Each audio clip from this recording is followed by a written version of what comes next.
السلام عليكم ورحمة الله وبركاته. السلام بسم الله والصلاة والسلام على رسولنا. maanta waxaan ka hadlayaa sida loo helo shaqooyinka iskuulada shaqooyinka looga helo especially teaching assistant ama macalin kalkaaliye ama macalin caawiye sida loo helo. Marka haddaad doonayso teachers assistant inaad noqoto ama TA noqoto waxaad u baahan tahay level 2 math and English. xisaabta level 2 waan haysato and English waan level 2 haysato. iskuulada qaar baa dadka IT weydiiya basic IT inaad taqaano sida loo isticmaalo kombiyuutarada. also waxaa lagu weydiinayaa DBS. DBS waxa weeye criminal check ama inuu police soo jeegareeyo laga soo jeegareeyo dembi inaad gashay baa lagu weydiinayaa. marka laba siyaabood baa shaqooyinka iskuulka loo helaa. mid waxa weeye directly in school apply garayso oo shaqooyinka iskuulada kasoo baxa ay website-da soo geliyaan in toos u apply garayso oo aad iskuulka application u buuxsato.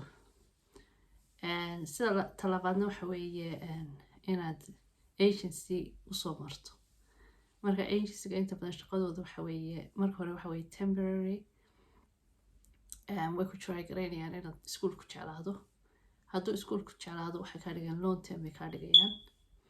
haddii iskuulku nacona waxay meel kale iskuul kale ku raadinayaan oo aada la shaqayso. marka inta badan waxay ku kala duwan yihiin. hadduu iskuulku qaato interview baad gelaysaa. interviewga kadibna waxaad sameynaysaa iskuulka toos ugu shaqeynaysaa. marka haddaad iskuulka staff noqoto iskuulku shaqada ku siiyo waxay ku fiican tahay waa permanent, waa shaqo permanent oo aan laga eryayn haddaanad khalad gelin. also waqtiyada holiday-ga la galo iskuulada way holiday badan yihiin. marka 13 week way iskuulka holiday-giisu oo sanadka marka loo qaybiyo maaragtay sanadku firadhisan. markasta ciyaalka la fasaxo adiguna lacagtaadii holiday-ga waad qaadanaysaa. marka saas ugu fiican yahay iskuulka inaad directly iyaga shaqada ka doonato. agency-ga laakiinse waqtiyada holiday-ga kuma siinayaan lacag. laakiinse waxay ku fiican yihiin iyaguna waa flexible. haddii maqnaanshaha aad badnaado oo aad for example ama xanuunsato ama appointment yeelato aada mashquusho cidina kuma dabageliso. laguma oranayo soo caday, laguma oranayo xagaad ku maqnayd. iskuulka waxaad la hadlaysaa agency-ga aad oranaysaa aada cudurdaarkaaga u sheeganaysaa. marka agency-gu waxa weeye qofka u dhexeeya adiga iyo iskuulka iyagaa la xiriiriya iskuulka email u dirayo u sheegaya inaanad dhibanayn. marka asaasay runtii ku fiican yihiin. agency-gu ku fiican yahay. agency hadaad u shaqeynayso ama waxaad dooran kartaa meeshaad ka shaqeynayso waad dooran kartaa. ereyadaad doonayso inaad ka shaqeysana waad dooran kartaa. iskuulka noocuu yahay aad rabtaana waad dooran kartaa. marka iskuuladu waxay kala qaybsamaan laba type. mid waxa weeye mainstream school, iskuulka ciyaalka aan inta badan ciyaalku ay dhigtaan like aan disability-ga iyo waxyaalaha haysane. special schoolkana inta badan waxa weeye iskuulada ciyaalka disableka ah ama special need-ka haysta baa loo diraa baa lagu daraa macnaha lagu daraa. marka waxay ku kala duwan yihiin. mainstreamka inta badan 1 TA baa inta badan maclimada ka shaqeysa oo dad badan maclimada ma caawiyaan.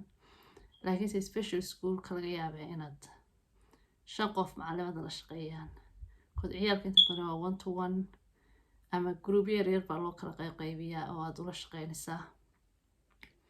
marka aniga runtii labadaba waan la soo shaqeeyay. waxaana aan runtii anigu dooran lahaa oo ila dhib yaraatay special schoolka. waayo special schoolka inta badan support badan baad helaysaa. dad badan baa la shaqeynaya maclimada. marka keliga kuma tihid galaaska.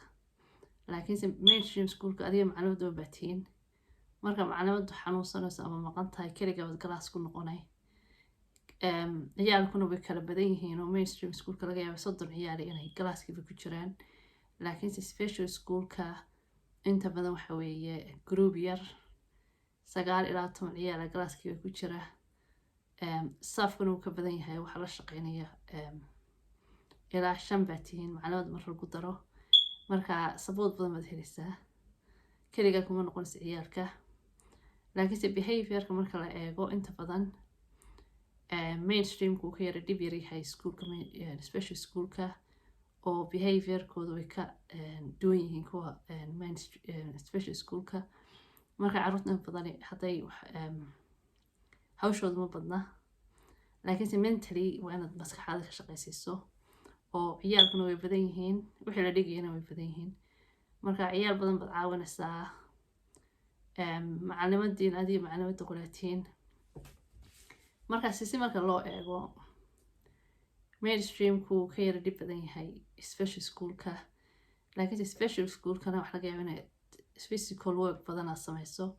carruurta inta badan qaar baa maray xidhan yihiin, qaar baa curyaamiin ah oo lagu riixayaa wheelchair, marka physically way ka yara dhib badan yihiin. marka qofku isagaa dooran kara, marka labadaba la shaqeeyo.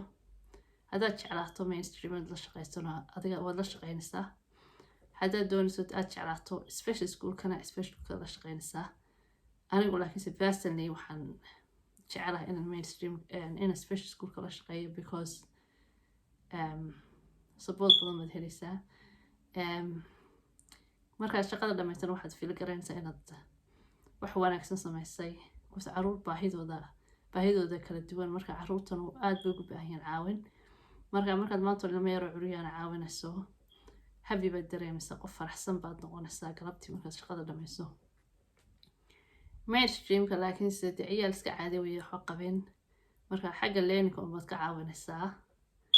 marka labaduba way fiican yihiin, laakiinse qofkay ku xidhan tahay, qofku doono wuu kala dooranaya. marka hadduu mainstreamka ka helana mainstreamku gelayaa, hadduu special schoolka ka helana special schoolka. iskuullada runtii laakiinse waa family friendly.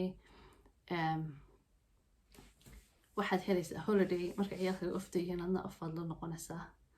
marka hooyooyinka martay carekan iyo waxaan ordaya maalintii marka baxaya marka soo gelaya, waxa u fiicnaan lahayd maaragtay meelay dee waqtigooda dhan iska joogaan oo aanay haba bas raaceen, carruurtoodana time la qaataan, oo galabtii maaragtay markay guriga yimaadaan iska nastaan, ciyaalkooda la joogaan, hololiyadana ciyaalkooda la qaataan.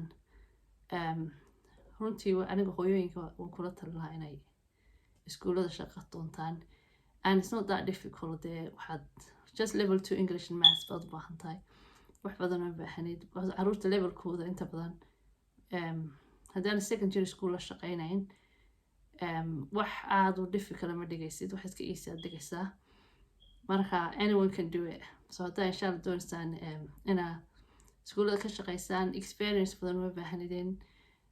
the only thing is waa inaad carruurta jecesha inaad la shaqayso, aad enjoy garayso ciyaalka caawintooda.